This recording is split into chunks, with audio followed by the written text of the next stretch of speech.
Assalamualaikum warahmatullahi wabarakatuh. Balik lagi di channel kami bengkelponsel.com. Di kesempatan pagi hari ini kita akan mencoba berbagi tutorial tentang bagaimana cara menangani HP Realme C2. Jadi di tangan saya sudah ada HP Realme 2 dengan kasus sinyal 2G dia bisa keluar sinyal, tetapi ketika kita buat di sinyal 3G ataupun 4G dia tidak bisa dan tidak keluar sinyalnya sama sekali. Jadi untuk sinyal internetnya apabila koneksi datanya dinyalakan dia hanya tampil E saja seperti itu. Jadi sinyalnya hanya sinyal @G saja. Nah, di kesempatan pada pagi hari ini alangkah baiknya jikalau sahabat bengkel ponsel klik like dan juga subscribe terlebih dahulu, terutama yang baru mampir di channel kami. Apabila ada pertanyaan silahkan dituliskan saja di kolom komentar dan insya Allah kami akan segera membalasnya. Fast respon ataupun slow respon insya Allah akan kami balas semua. Jadi langsung saja kita matikan HP-nya dan kita bongkar. Kita asumsikan di sini kerusakannya terletak pada IC 4G-nya. Jadi sebelumnya HP sudah saya bongkar ya. Jadi nanti ketika pembongkarannya cepat dan pastinya video juga saya percepat 2 kali lipat. Karena rekaman sebetulnya ada 3 video tadi dan prosesnya sekitar 24 menit. Di sini saya percepat 2 kali sehingga hanya tinggal 12 menit saja. Copot SIM-nya, kemudian tutup bagian belakangnya dan baut-bautnya. Di sini sudah saya lepas dan hanya tinggal saya pasangkan beberapa baut untuk proses supaya tidak terlalu lama. Di situ kalengnya juga sudah saya lepas tentunya.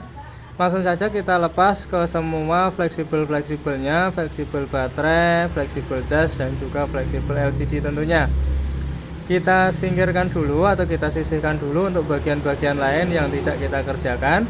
Jadi posisinya seperti itu, kaleng sudah terlepas dan saya sudah siapkan jagalan untuk IC 4G nya yang saya tunjuk.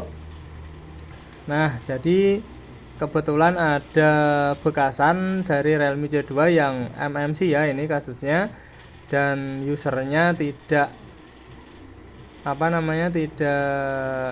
tidak berani untuk biaya MMC-nya. Tentu saja waktu itu ditawarkan kepada saya dan saya beli full set LCD plus baterainya, sehingga kita jaga saja untuk mesinnya. Untuk letak IC 4G sendiri sudah saya beritahu tadi ya, letaknya adalah di bagian yang akan saya blower dan saya berikan flux tentunya. Oke, kita panaskan blower terlebih dahulu. Jangan lupa untuk suhunya bisa berkisar di antara 350 derajat Celcius. Kita tembakkan saja. Ketika blowernya sudah panas seperti ini, prosesnya seperti biasa. Kemudian kita tunggu sampai IC-nya terlepas. Bismillahirrahmanirrahim. IC sudah terlepas, kita taruh saja. Kemudian kita berpindah ke HP jagalan atau HP Realme C2 yang mati. Atau mungkin teman-teman bisa carikan saja di online untuk IC-nya tadi berapa saya lupa kodenya, tapi pada intinya dia terletak di bagian yang saya lepas. Langsung saja kita ganti untuk IC-nya. Nah, untuk langkah seperti ini tidak saya anjurkan ya, karena tidak saya jepit dengan menggunakan ragum seperti mesin yang pertama, melainkan hanya saya tindih saja, saya berikan flux dan kemudian teman-teman bisa blower seperti yang saya lakukan. Tetapi alangkah baiknya dan alangkah lebih presisinya jikalau teman-teman menggunakan ragum seperti cara yang pelepasan IC 4G bagian pertama. Jadi kebetulan di situ saya cek terlebih dahulu untuk jalurnya, karena ada pin yang sepertinya jalurnya hilang. Saya cek terlebih dahulu ya. Di sini saya menggunakan pengetesan secara suara, tetapi sayang karena videonya saya edit dan suaranya saya matikan atau saya bisukan sehingga teman-teman tidak bisa mendengar suara tit. Nah, harusnya di sini berbunyi tit seperti itu ya. Jadi ada dua bagian yang agak rusak untuk titik P-nya, tetapi tidak masalah karena di situ saya tes titik tersebut adalah titik ground. Nah, kebetulan sekali ini. Jadi langsung saja kita pasang untuk IC penggantinya atau IC 4G-nya. Seperti cara biasa kita tata terlebih dahulu atau kita presisikan terlebih dahulu. Di sini saya tinggal sebentar karena kebetulan ada pelanggan yang minta tolong dibeliin tadi saya lupa. Jadi teman-teman bisa silahkan buat kopi terlebih dahulu atau apa.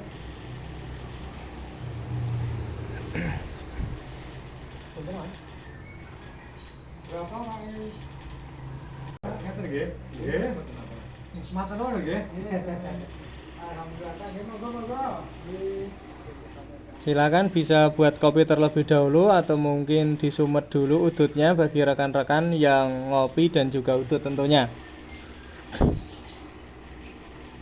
Kebetulan ada pembeli, mohon maaf karena videonya tidak saya potong, hanya saja saya percepat 2 kali.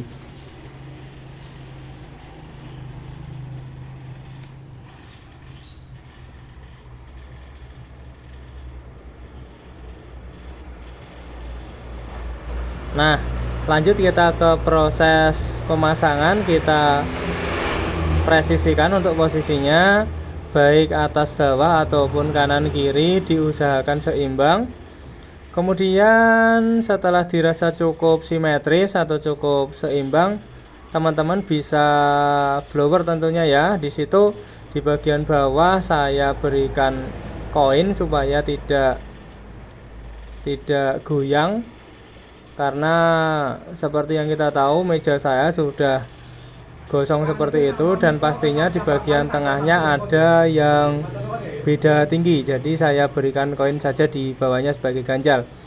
Langkah selanjutnya kita lanjutkan dengan proses pembloweran. Di situ belum saya berikan vlog. Nah, dan sekarang baru saya berikan vlog karena proses pertama tadi hanya untuk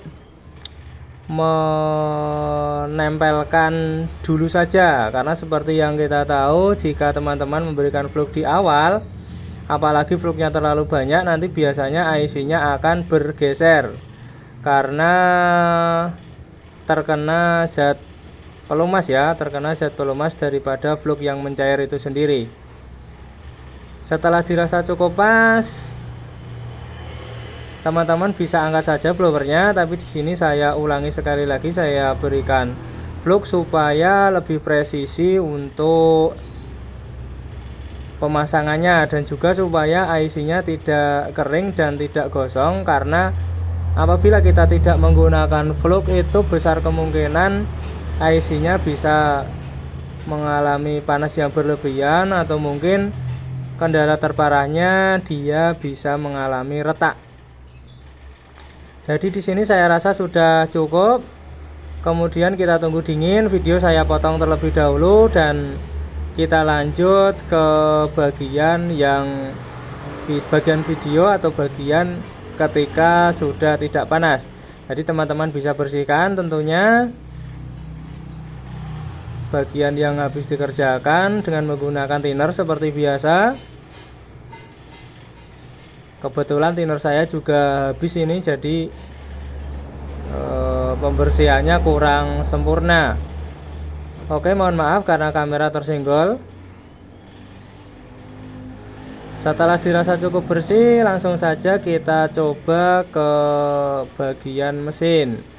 Lanjut ke video yang ketiga setelah ini. Jadi kita pasangkan, kita rakitkan kembali. Di sini fleksibelnya kita rakit juga, fleksibel baterai, fleksibel LCD, fleksibel cas, dan juga antena. Jangan lupa Masukkan kartu SIM, pasang tutup belakang karena di situ ada pin untuk antena eksternalnya. Kemudian pasangkan baut di bagian sebelah kanan, beberapa titik yang dirasa dia mantul ya, jadi supaya lebih presisi. Kemudian di bagian sebelah kiri atas itu ada titik antena kita baut saja. Kita pasangkan kartu, kemudian kita masukkan kartu seperti biasa dan kita nyalakan HP-nya. Muncul tulisan Realme, kita tunggu.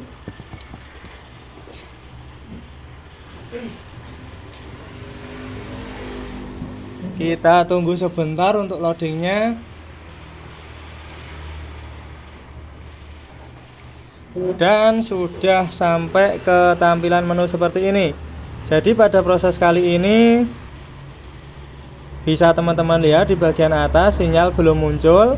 Saya pindahkan ke bagian 3G atau 2G juga tidak muncul. Kita buat di 2G saja juga tidak muncul. Nah, jadi untuk Realme C2 sendiri, apabila teman-teman mengalami kasus seperti ini, ketika setelah dikerjakan tetap tidak muncul, kita lanjut ke video ketiga. Jadi di bagian tutup belakangnya atau backdoornya itu ada seperti kuningan-kuningan, dan itu adalah antena eksternal. Jadi di sini bisa teman-teman lihat, di situ muncul sinyal 2G tetapi belum mau ke 4G karena memang ketika sebuah HP antena eksternalnya tidak dipasang, biasanya dia lemah di bagian sinyal 3G ataupun 4G-nya. Bisa jadi dia kuat di 3G tetapi tidak bisa di 4G. Nah, bagian yang saya tunjuk tersebut adalah bagian-bagian contoh daripada antena eksternal yang biasanya terletak di backdoor dari HP. Kita pasang saja backdoornya supaya kekuatan sinyalnya lebih oke. Kemudian kita pasangkan kembali untuk kartu SIM-nya dan kita tunggu dan kita lihat di situ alhamdulillah kasus down. Terima kasih.